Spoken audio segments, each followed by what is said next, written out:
Bonjour à tous et bienvenue sur ma chaîne des mailles et des couleurs. Je m'appelle Pauline et vous êtes ici sur une chaîne qui parle principalement de tricot, de laine et de couleurs. Je suis très contente de vous retrouver aujourd'hui pour un nouveau podcast tricot. En général, on se retrouve une fois par mois et je vous présente mes tricots terminés, en cours, ceux que j'aimerais bien faire, les laines que j'ai pu trouver au détour des magasins, festivals et des beautés qui arrivent sous nos yeux sur Instagram au quotidien et dans les podcasts aussi sur YouTube.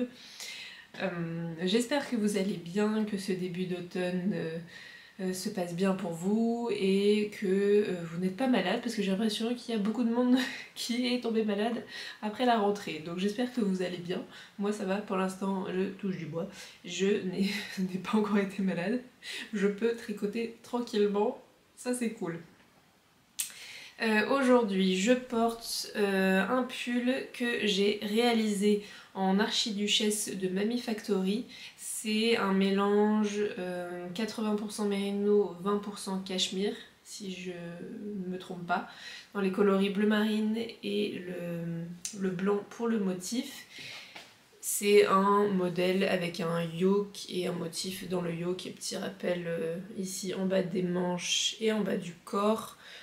Assez simple, épaisseur fingering, et c'est un modèle qui vient de ce livre là. C'est Harry Potter, la magie du tricot. Celui-ci c'est le premier tome parce qu'il y a un deuxième tome qui est sorti après, et ici c'est le pull retourneur de temps d'Hermione. Enfin voilà, c'est censé en tout cas ici représenter un retourneur de temps. Bon, c'est pas forcément très clair en général quand je le présente autour de moi et que je dis que c'est censé être le retourneur de temps d'Hermione, on capte pas forcément, mais en tout cas j'aime beaucoup ce pull, il est très doux. Vraiment là les 20% de cachemire dans l'archiduchesse, c'est très très agréable à porter, c'est un peu un de mes pulls doudou quand j'ai envie de m'envelopper de douceur, c'est un de ceux vers lesquels je vais. Après c'est pas le plus chaud, mais là pour l'automne c'est très bien, et ouais, c'est vraiment très doux. Seul souci c'est qu'il bouloche quand même un peu, donc ça j'étais un peu déçue par rapport à la laine, mais bon, c'est assez normal aussi que les laines boulochent un petit peu, surtout que là il y a du cachemire, donc voilà. Mais je l'aime beaucoup et je trouve que vraiment le motif ressort super bien là, le motif blanc sur du bleu marine, c'est trop chouette. C'est pour qu'on reste un peu dans mon ambiance bleue. Je vous avais dit la dernière fois dans ma dernière vidéo que j'allais tricoter beaucoup de bleu. Je suis effectivement dans une ère de bleu, pas que mais quand même, et donc bah voilà, nous restons dans le bleu marine. Je n'ai pas de projet terminé à vous présenter cette fois-ci. Oui, pourtant j'ai beaucoup tricoté hein, depuis un mois, je vais vous montrer. En fait j'ai 4 en cours, dont 3 pulls, ce qui est tout à fait inhabituel pour moi. Normalement j'ai plutôt, on va dire, un pull et peut-être un châle et un petit projet chaussette à côté, mais là j'ai une écharpe et 3 pulls sur mes aiguilles, donc voilà, je vais vous montrer tout ça. Je vais commencer par l'encours que je vous avais déjà montré la dernière fois, qui a un peu avancé mais pas tant que ça. Il s'agit d'un Lusk Sweater de Rebecca Clow. Alors, j'arrive à le sortir. Hop. Donc c'est un pull modèle épaule tombante qui se tricote du haut vers le bas. On commence par l'empiècement du dos, on récupère chaque épaule séparément pour faire ensuite le devant, et on récupère les mailles en rond sous les bras et on fait le col après séparément en relevant des mailles, et les manches pareil. C'est un modèle qui existe en épaisseur DK et en épaisseur fingering. Moi j'ai décidé de le faire en épaisseur fingering. Et on en est là, donc j'ai tout le dos devant et j'en suis au corps. J'ai une bonne 10-12 cm sous les manches. Voilà. Et donc je tricote ce pull avec des écheveaux de tricot et stitch dans sa base. Extra fine fingering, c'est 85% mérinos, 15% nylon, et c'est le coloris Misfits qu'elle avait sorti au mois de juin et qui pète mais vraiment beaucoup. Alors je ne sais pas si vous verrez, mais j'ai changé d'écheveau. Là je suis sur le deuxième écheveau et je pense que ça se voit. J'ai pourtant alterné les écheveaux là pour éviter une démarcation trop vive, mais le deuxième écheveau est beaucoup plus jaune en fait. Et bon, ça va, la transition, on va être du plus clair au plus foncé, donc ça va. Mais bon, il y a quand même une bonne différence. L'avantage c'est que le troisième écheveau que je vais utiliser pour le col et les manches est encore plus clair. Donc au moins on part vraiment du plus clair au plus foncé. J'espère que ça le fera. Mais ouais. Là, si je vous montre le deuxième écheveau en cours et le troisième que je n'ai pas encore commencé, oui, ça se voit. Celui-ci est beaucoup plus clair. Voilà. Bon, c'est les aléas de la teinture à la main, mais finalement, je pense que j'ai bien fait d'utiliser ces écheveaux-là dans cet ordre-là pour éviter une... Enfin, pour que ça fasse limite un fade, quoi. Bon, très léger, hein, mais du coup, j'espère que ça sera pas trop choquant. Je pense que vous avez à peu près la bonne couleur.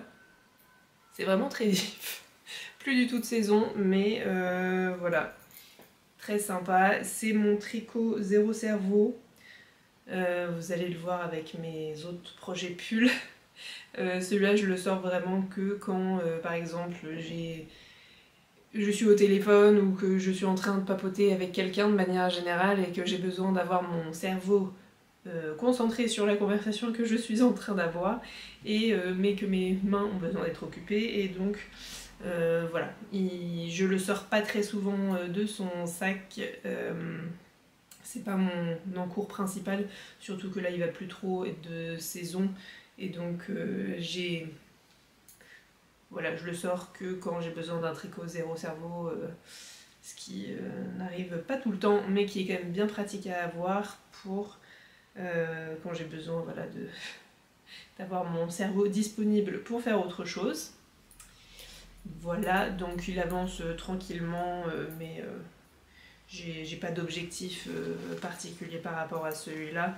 Vraiment, vu qu'en plus, je pense que là, il faudrait que le temps que je le termine, on sera vraiment dans les températures beaucoup plus basses. Je ne pourrai pas trop le porter. Je suis désolée, la lumière va beaucoup changer. Le temps est un peu chaotique. Voilà pour mon premier en cours. Le deuxième, c'est aussi un tricot un peu Zéro Cerveau, mais c'est mon tricot nomade que j'avance tranquillement pendant les pauses déjeuner au travail. Il s'agit d'une Sophie Scholl. Voilà où on en est. J'ai 4 pelotes de Drops Air. Voilà. Tac. Drops Air coloris 58, c'est un des nouveaux coloris qu'ils ont sortis là et qui s'appelle Raisin Noir, je crois. J'aime beaucoup, très joli. Ils l'ont sorti aussi en alpaga. Et donc, je viens juste de commencer là. Oui, mon petit nœud. Je viens juste de commencer la deuxième pelote et donc ça va faire quelque chose de très très grand parce que j'ai pas encore fini les augmentations. Mais voilà, c'est très simple. En fait, c'est juste une écharpe au point mousse avec un i-cord de chaque côté, et donc il y a une augmentation d'un côté et on est tout droit de l'autre. Pas très compliqué. J'avais vu des avis de plusieurs personnes qui me disaient qu'elles avaient du mal à se rendre compte de quand elles devaient faire les augmentations tous les X rangs, parce que ça se voyait pas beaucoup avec l'i-cord, et moi ce que je fais c'est que j'ai un petit progress keeper ici que je change de place à chaque fois que j'ai fait une augmentation. Comme ça je sais en regardant juste le nombre de rangs que j'ai fait si c'est le moment de faire une augmentation ou pas. Voilà, mais c'est très pratique à avoir pour, pareil, pouvoir papoter avec des gens le midi tout en ayant mon petit tricot, et donc pas de pression. Je crois que je dois avoir au moins 3 semaines de pause déj, là, quelque chose comme ça dessus. Voilà, juste en tricotant 20 minutes tous les midis. Ça avance tranquillement, quoi. Voilà, donc ma première Sophie Shawl de petite knit. Ça y est, voilà, je me suis lancée dans les Sophie Shawl, et jamais trop tard. Et puis c'est sympa de retrouver la Drops Air, ça faisait longtemps que j'avais rien fait en Drops Air. Et c'est vraiment une laine que j'aime bien, qui est toute douce et qui se tricote très facilement. Et je le tricote en 5, donc ça avance bien. On voit qu'on avance. C'est pas comme le Lusk là où je me mets un petit anneau marqueur à chaque fois que je le reprends pour me rendre compte que j'avance vraiment sur le corps et que je ne suis pas juste dans une mer de Jersey où on voit pas la différence entre le rang par lequel on a commencé et où on en est au bout d'une heure. C'est quand même mieux de mettre un petit marqueur pour se motiver et voir qu'effectivement on avance. Là, sur l'écharpe, ça se voit très facilement, donc c'est satisfaisant. Voilà pour ça. Je vais vous montrer maintenant les 2 encours principaux que j'ai en ce moment et qui voilà, m'occupent bien, qui sont vraiment très prenants. Je me suis pas simplifié la tâche. C'est la première fois que je réalise des pulls avec de la texture. Jusqu'à maintenant, j'avais fait des pulls avec des torsades, mais c'était juste sur les raglans, par exemple, comme le Majorel d'Atelier Milly, où j'en avais réalisé un aussi de Drops, où il y avait une torsade sur la manche, mais c'était un pull que j'avais réalisé avec des aiguilles 5,5, donc c'était monté assez vite. Puis voilà, c'était juste sur la manche qui avait une torsade. C'était plutôt simple. Là, je me le suis lancé dans le Dagmar Zipper Sweater de petite knit. Oui, il y a beaucoup de petites knits aujourd'hui. Qui est donc un pull entièrement texturé avec des torsades, du point de riz. Voilà, il n'y a pas un seul rang où il faut pas faire attention à ce qu'on fait. C'est pas du tout un tricot zéro cerveau. Vous pouvez pas faire ça et lire un bouquin super compliqué en anglais en même temps, quoi. Voilà, il faut être bien concentré. Et donc le Dagmar Sweater, c'est un modèle qui se tricote, enfin qui est en modèle épaule tombante, qui se tricote d'abord avec le panneau du dos. Comme le Lusk, on reprend chaque épaule séparément et on rassemble le devant, et tout se tricote en rond à partir du dessous des bras, et on fait le col ensuite à la fin et les manches aussi.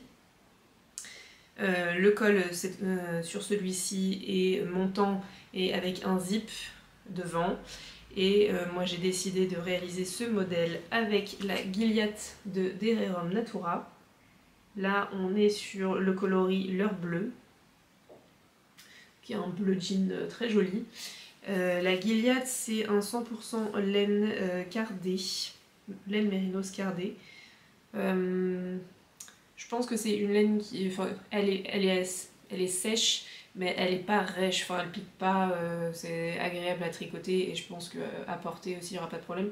Mais je pense aussi que c'est une laine qui va s'adoucir au lavage et à force de porter le pull. Voilà, je le tricote en 4,5 et voilà où j'en suis pour l'instant. Nous avons le dos.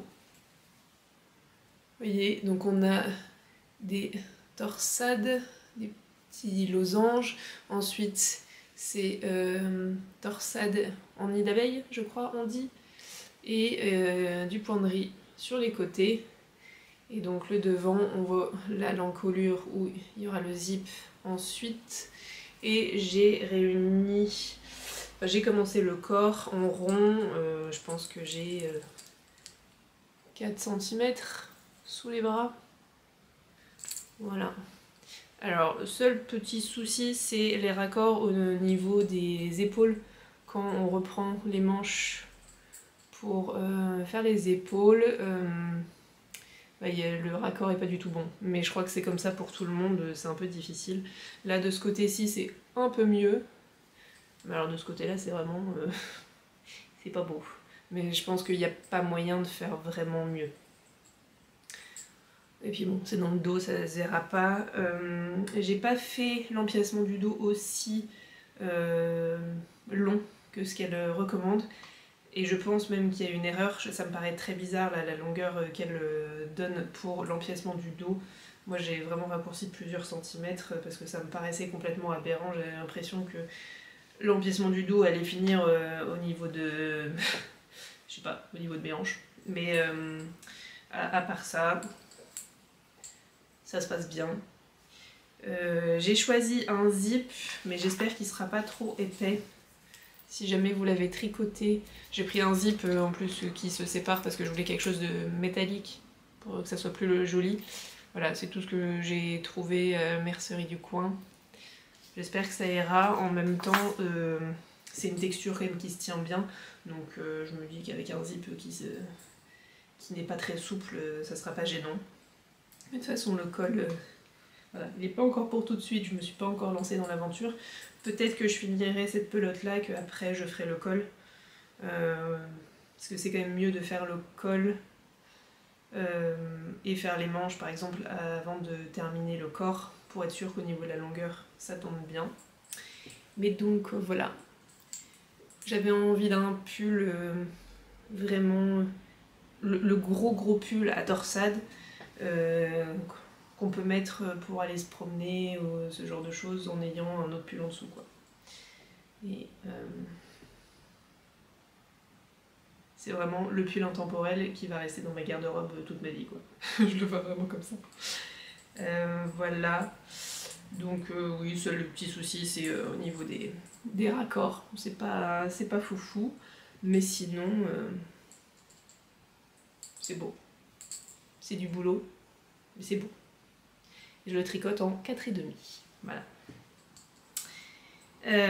Cependant, je vous avais dit la dernière fois que j'avais un certain nombre de pulls que je voulais réaliser avant la fin de l'année, principalement bleus, et finalement il y en a un autre qui s'est rajouté à la liste, mais qui n'est pas pour moi, donc la quantité de laine que j'ai en plus là ne compte pas pour mon stash, mais voilà, j'ai décidé de faire un pull pour une personne de mon entourage et que j'ai décidé de mettre ce pull là en priorité parce que moi j'ai déjà énormément de pulls, donc voilà, cette personne là a plus besoin de ce pull que moi là pour l'hiver, et donc c'est mon encours principal et celui qui m'occupe bien là depuis 2 semaines.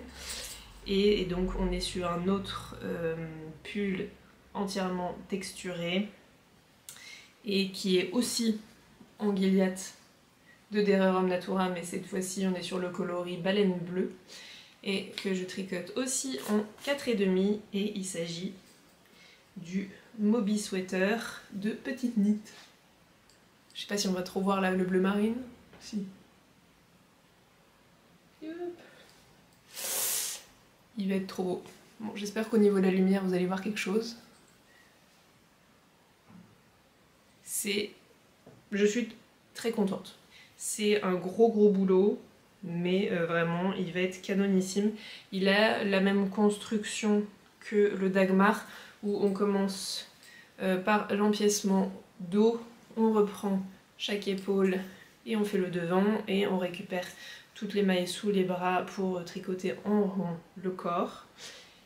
J'ai déjà fait le col où j'ai remonté des mailles et fait des côtes 1-1, c'est un col replié. Et là je suis en train de faire la première manche. Il y a une petite torsade sur le dessus. Et c'est hyper satisfaisant à faire. C'est un gros boulot, j'ai facilement mal à la main, je suis obligée de m'installer vraiment avec des coussins sous mes bras pour éviter de me faire mal au maximum, parce que bon, c'est un pull qui va être assez lourd, et puis voilà, c'est prenant quoi, au niveau des mains. En fait, c'est même pas les torsades qui me font le plus mal aux mains, c'est les croisillons là devant. Je sais pas pourquoi ça me tend complètement les mains, mais là dans l'ensemble j'ai terminé normalement cette partie là avec ces croisillons là parce que j'ai à peu près fini le corps. Normalement je me suis arrêtée juste avant de faire les côtes, mais je sais pas, il faudra que son futur propriétaire l'essaye pour que je sache si je fais les côtes ou pas, ou si je dois continuer un petit peu le motif, mais voilà. Nous avons le col, le corps et je pense la moitié d'une manche à peu près. Et contrairement au Dagmar, celui-ci, les raccords au niveau des épaules sont franchement pas mal. Vous voyez? Là, on est vraiment bien. Tous les motifs se suivent, ça fonctionne vraiment bien. Ici aussi, il n'y a pas de gros décalage. Ça, c'est très satisfaisant. Contrairement au Dagmar, on voit vraiment la différence. Là, je trouve que vraiment le passage de l'un à l'autre se passe très bien. Voilà. Oui, c'est le modèle homme, mais je pense que ça soit modèle homme ou modèle femme, ça doit pas changer grand chose dans les chiffres. Enfin, j'ai pas vérifié, mais voilà, je pense pas que ça change grand chose. Normalement, c'est pas un pull qui est dans la même épaisseur de laine que le Dagmar, mais moi dans l'ensemble, mon échantillon de toute façon était trop petit, que ce soit pour le Dagmar ou pour le Moby. Donc j'utilise la même laine et ça fonctionne bien. Vu que le Moby est prévu avec moins d'aisance positive, au final ça va revenir relativement au même parce que je crois que j'ai pratiquement les mêmes chiffres pour l'un comme pour l'autre. Le Dagmar, je crois qu'il y a au moins 20 cm d'aisance positive normalement qui est prévu, et moi j'ai fait en sorte que ça soit moins large. Et là pour celui-ci, normalement c'est entre 10 et 15 cm d'aisance positive, et normalement j'ai choisi, enfin il a choisi une taille qui lui permettra d'avoir 16 cm d'aisance positive. Donc je pense qu'on va avoir relativement la même chose en termes de volume. C'est les tailles L je crois pour les deux. Voilà. Voilà pour ce Moby. Très sympa.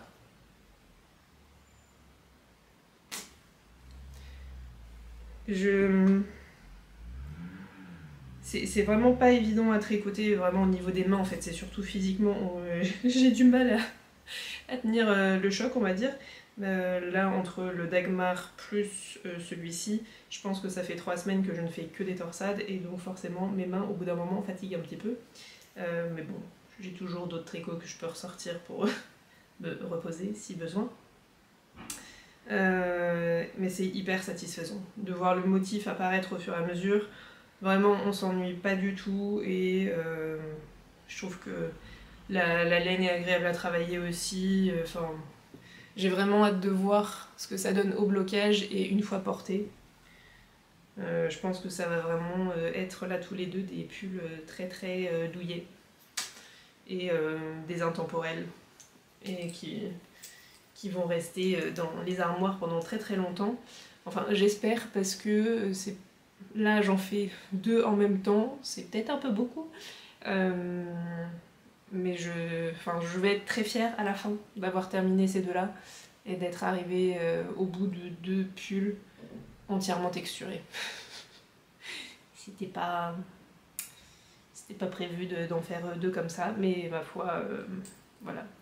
Je suis bien contente de m'être lancée là-dedans et je ne m'ennuie pas, ça c'est sûr. Si jamais vous avez des conseils pour comment ne pas avoir mal aux mains et aux bras, voilà, bien savoir se poser et tout, je suis tout à fait intéressée. Si vous avez des retours particuliers à me donner, voilà, j'imagine qu'il y a des techniques ou je sais pas moi, des massages de mains pour essayer de détendre tout ça. De manière générale en fait, je me suis rendu compte que j'étais un peu trop crispée, donc il faut que j'arrive à me détendre quand je tricote. Quand je prends le rythme de ce que je suis en train de faire et que je suis pas le nez sur le modèle aussi, ça devient plus facile. Au fur et à mesure, là j'arrive à prendre le rythme un peu, mais bon, le pull s'alourdit aussi, donc on est un peu toujours dans un entre-deux, mais voilà, je suis vraiment en mode de des gros coussins sous les bras et hop hop hop. Voilà, donc si vous avez des conseils pour que je ne me fasse pas mal, je veux bien. J'espère, bon, en tout cas, enfin, ça serait cool que d'ici la fin octobre, j'ai fini le Moby. Et dans l'idéal que j'ai fini le Dagmar. C'est peut-être un peu trop ambitieux, ou au moins avoir fait le col et le corps du Dagmar, ou une manche et le col. Je serais bien contente d'en avoir au moins fini un, ça c'est sûr. Normalement, ça devrait être faisable, là, le Moby quand même. Il me reste une manche et demie, plus les côtes du corps, normalement, à peu près. Donc, ça devrait aller. Mais c'est vrai que je vais être fière de moi là à la fin quand j'aurai fini ces deux-là.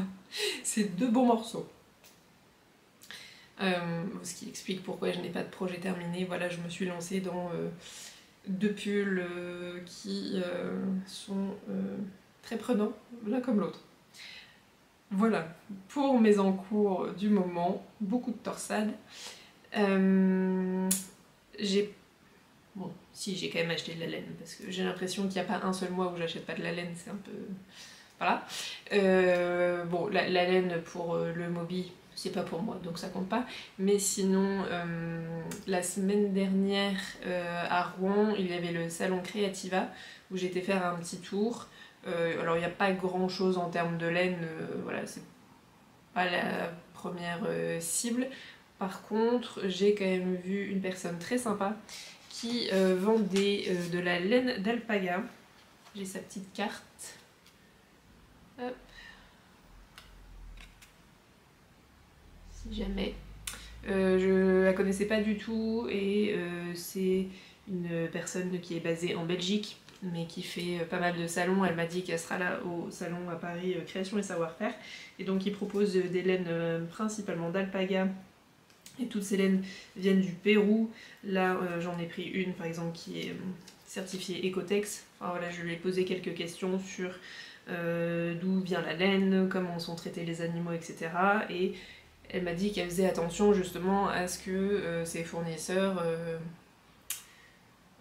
fassent au mieux, voilà, pour traiter les animaux. Évidemment, tout n'est jamais parfait, mais en tout cas, là, on a une laine qui est certifiée Ecotex, donc c'est déjà au moins ça. Et donc j'ai pris 2 échevaux, très joli vert. Je pense que ça va pas rendre exactement la bonne couleur, mais c'est un vert forêt mais qui tire vers le canard, mais c'est vraiment très très beau. Et c'est un mélange de 80% baby alpaga, 20% soie de mûrier, donc qui vient du Pérou, et ça s'appelle la Eini de Amano. Voilà, on a 50 grammes, 200 mètres, c'est le coloris 50-14 sur un échantillon fingering. On est sur de la laine fingering. Donc voilà, j'ai deux petits échos de 50 grammes, donc je me suis dit ça peut faire un petit shell. Voilà, je ne savais absolument pas ce que j'allais en faire, mais je trouve la couleur absolument sublime. Et c'est très très doux. Là, vraiment aucun problème pour avoir ça près du cou sur un petit shell. C'est très très doux. Voilà. Voilà pour mes petits achats. Très raisonnable pour ce mois de septembre. J'ai pas été à des salons. Finalement, j'ai pas été au salon Charlemagne à Amiens qui avait l'air très sympa. Mais j'ai pas pu y aller. Et là en octobre, j'ai pas de salon prévu. Donc normalement, pas de gros craquage prévu. Par contre, en novembre, il y a le salon Création et Savoir-faire à Paris auquel j'irai. J'espère le mercredi pour être sûre d'avoir du choix, mais on verra en fonction du boulot. Et donc, normalement, en octobre, je vais être raisonnable. Enfin, on verra. Je vous tiendrai au courant. Je voulais revenir vers vous par rapport à des alternatives au mohair, parce que lors de ma dernière vidéo, je vous ai présenté de la laine de Knitting for Olive que j'ai acheté pour réaliser un pull, le Furf Sweater de Rebecca Clow. Et je vous disais que je vais tester le mohair de Knitting for Olive, tout en sachant qu'il y a des chances pour que je ne supporte pas le pull, parce que de manière générale, je supporte pas bien le mohair. Vous êtes merveilleuse et vous m'avez mis dans les commentaires des alternatives au mohair, parce que apparemment je ne suis pas la seule à avoir des problèmes avec le mohair, et donc je me suis dit que j'allais vous partager directement ce que j'ai eu comme recommandation dans les commentaires, parce que c'est vrai, je sais pas pour vous, alors je suis trop contente de lire vos commentaires et de vous répondre, et voilà qu'on ait ces échanges là. Par contre c'est vrai que je n'ai pas du tout le réflexe d'aller lire les commentaires sur les vidéos des autres podcasts, et donc je me suis dit que si vous n'avez pas l'habitude de lire les commentaires comme moi sous les podcasts, eh bien j'allais vous donner en tout cas les recommandations, voilà, de mohair que j'ai eues dans ma dernière vidéo. Donc j'en ai quelques-unes voilà, que j'ai eues. J'ai Pascal qui m'a parlé des mohairs de chez Lang qui sont apparemment très doux. Il y a le mohair Lace et le mohair 21 et le mohair Luxe qui sont apparemment pas donnés mais apparemment très doux si on veut quand même tester le mohair. Donc voilà, de chez Lang. Ensuite j'ai Roxane qui m'a recommandé le mohair des petites potions. Et qui est apparemment encore plus doux que Wouliette. Donc les petites potions, c'est une teinturière artisanale, comme Wouliette, comme Tricot et Stitch. Voilà, donc le mohair des petites potions à tester. J'ai Christelle Rêver sa vie en couleur qui a mis un commentaire sous ma vidéo, et j'étais trop contente parce que je vous avais présenté mon châle à la croisée des mondes, qui a été créée par Christelle Rêver sa vie en couleur. Et elle me parle du Suri, mais il y a aussi du Merino Lace, où on peut avoir 800 mètres pour 100 grammes, et ça peut être une bonne alternative apparemment. Voilà, je ne savais pas que ça pouvait exister. Je dis ça, je me demande si Wouliette n'en a pas montré dans la vidéo de fil de nuage sur les portes ouvertes de Lily comme tout. À vérifier.